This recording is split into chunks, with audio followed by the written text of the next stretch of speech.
The new zombies update contains 2 new pieces of info about Black Ops 6 zombies. We're actually going to talk about both new Black Ops 6 zombies maps today, both the Island and Liberty Falls. But first, I want to talk about 2 of something else. What I've got in my hand right now are none other than some of the coolest zombies merch we've ever seen. It's been dropped by U2s, and you can get a discount on these. 5% off if you use code MILO. So go do that right now. Grab yourself one of these absolute beauties. I can't get over how good they look. Like, seriously, zombies merch has been so mid over the years. These are actually fire. They're so sick.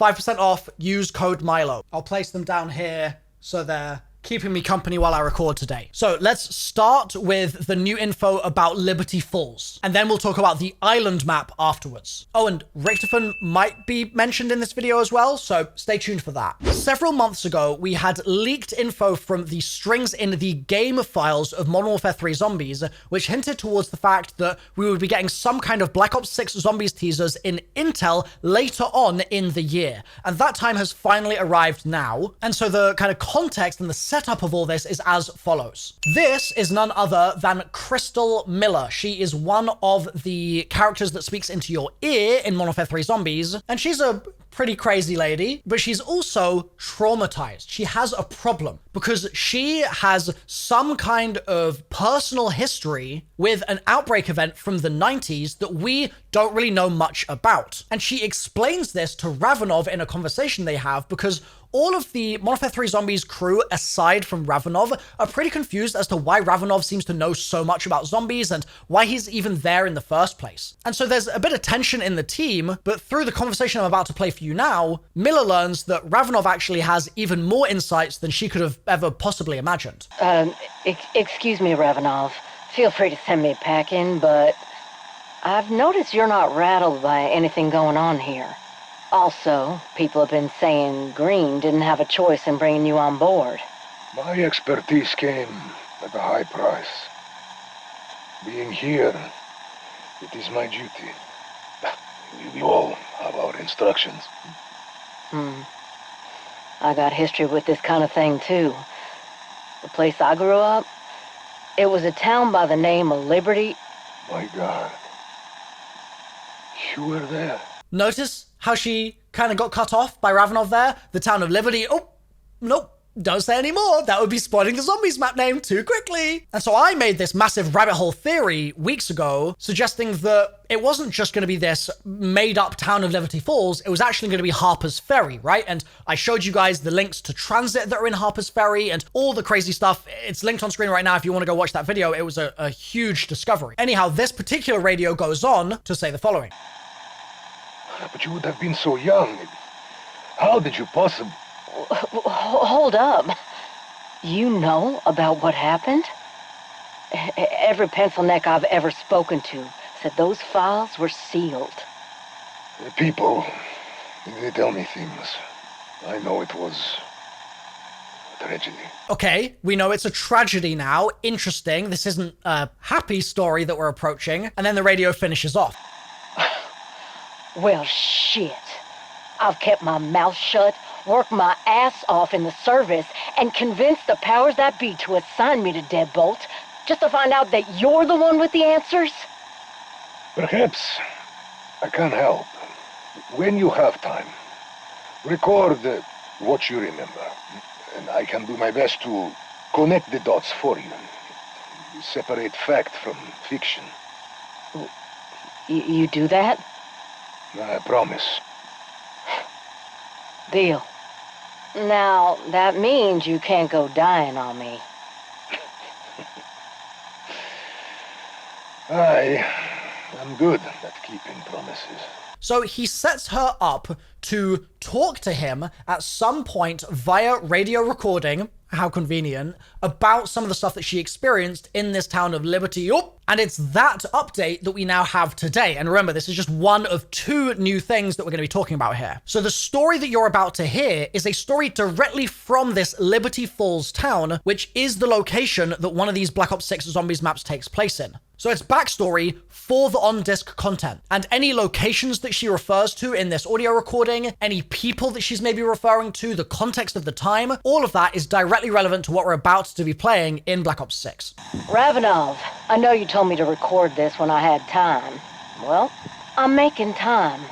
If you can fill in the gaps, I might be able to make peace with what happened. Right. Outbreak day. First thing I did that day was wake up and go to school. It was 91, so I must have been in kindergarten.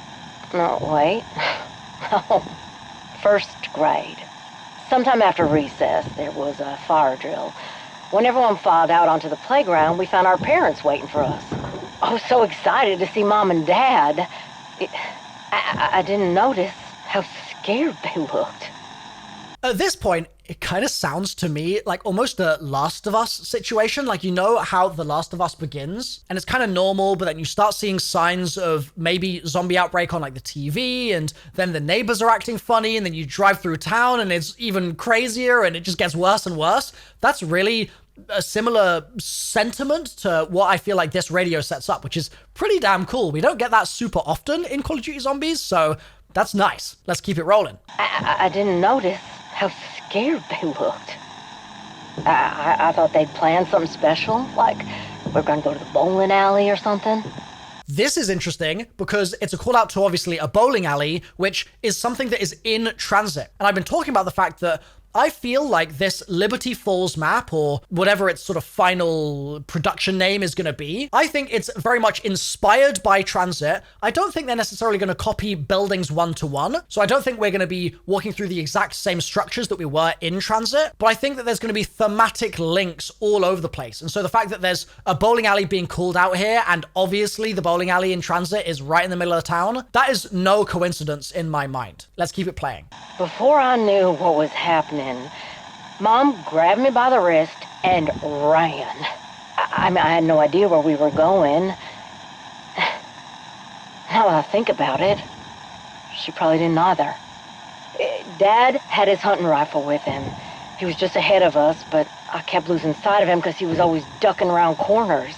Mom still had her hand wrapped around my wrist, telling me to pick up my feet or I get left behind. Now that comment's interesting because we've had other radios in this most recent game which have hinted to this sort of getting left behind kind of vibe. Like we had the helicopter where the guy jumped on and he nearly got left behind, but then he got swarmed by all the zombies around him and they nibbled and chewed and bit him up until it was just his hand remaining on the bars. We've had stories like that which have been pretty gruesome, to be completely honest. And that same vibe has clearly come back here. And I kind of wonder if that's something that we're going to see more often in zombies now. Like really trying to make the stories more human and maybe bring in the fact that there's extractions happening all the time, right? And add that as part of the flow of the stories, not just of what the gameplay action is in escaping a given map.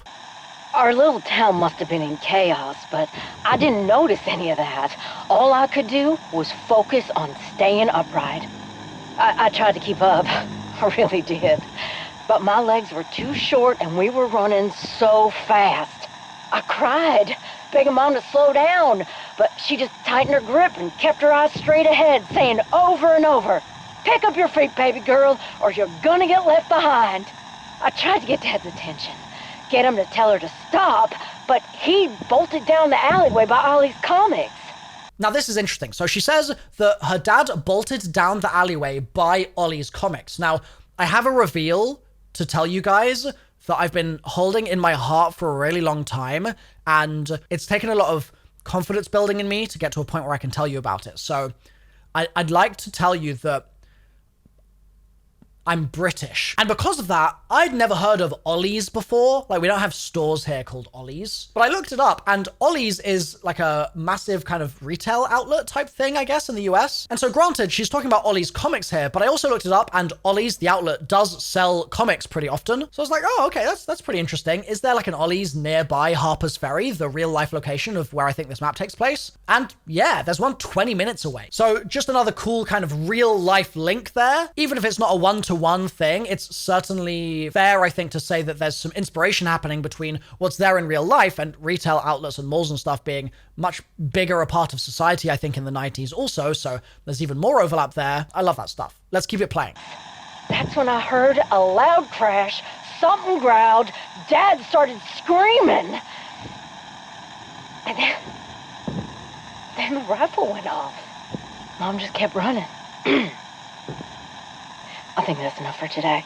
So the dad has the rifle, and the rifle then goes off. Very passive voice there. And Mum just keeps running. So we don't know if the rifle went off and hit the dad as a sort of accident. We don't know if it hit the person. She hasn't really characterized it as a zombie here that was attacking her dad, so we don't really know. But either way, that sort of theme coming back again of maybe her dad got left behind in this moment and she just fled in the kind of footsteps of her mum, who also ran away. So in Black Ops 6, we can potentially expect to see Ollie's comics, we can potentially expect to see the bowling alley as well, and maybe there'll even be an environmental Easter egg which relates to the fact that her dad maybe died in that alleyway or got turned into a zombie or met an early demise from his own rifle. That could be a really cool Easter egg that is only going to make sense for the fans that have been paying attention today, such as you guys. So maybe drop a like on the video for that being, honestly, something pretty exciting to look forward to. Now, the other key element here that I promised that we would come back to about the other map is actually split into two halves. So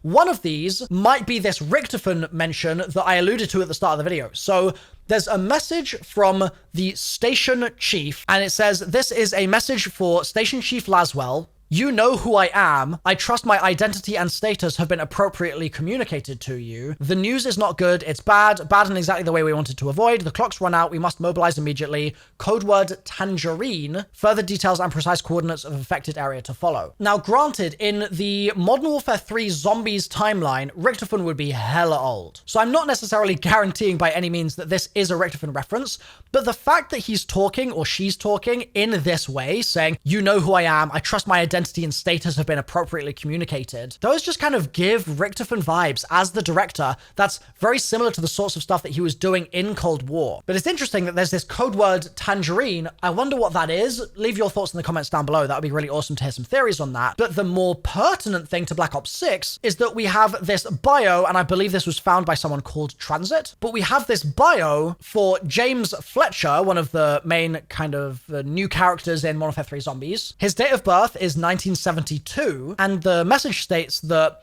between 1989 and 1991, he joined the NZDF, but then 1991 through 1993, he was seconded from NZDF by the CIA for Terminus Island security detail, and he was honorably discharged post-mission. So this is interesting because we know that Liberty Falls has its outbreak in 1991 based on the radio that we just listened to, and so the other map taking place in 91 or sometime between 91 and 93 would also make perfect sense. And so Fletcher has a whole load of info that we didn't really know was sort of hidden away in his brain about what was taking place in that time period. Like why Requiem are in jail, for instance. The fact that it was sort of an early Terminus that was keeping them in there, just not the later Terminus Outcomes PMC, but a security detail based on the Terminus Island. Maybe that's even where they got their name. That's really fascinating. So in the Terminus Island map, we should totally be looking out for Fletcher as maybe an NPC that we're going to interact with in some way. He's going to be involved in the story 100%. And we know that, like, we're not going to kill him or something. Like, he's going to be fine because he ends up in Modern Warfare 3. But I can't wait to see what kind of secrets he might be privy to that we previously just had no idea about. As we get more info on all of this stuff, I'll obviously be sure to update you ASAP, and the final reminder here is to remember that you can get this on the U2 store, and you can get a discount if you use code Milo. It's not focusing, I need to do it in front of my face instead. Use code Milo, get yourself a 5% discount. Enjoy.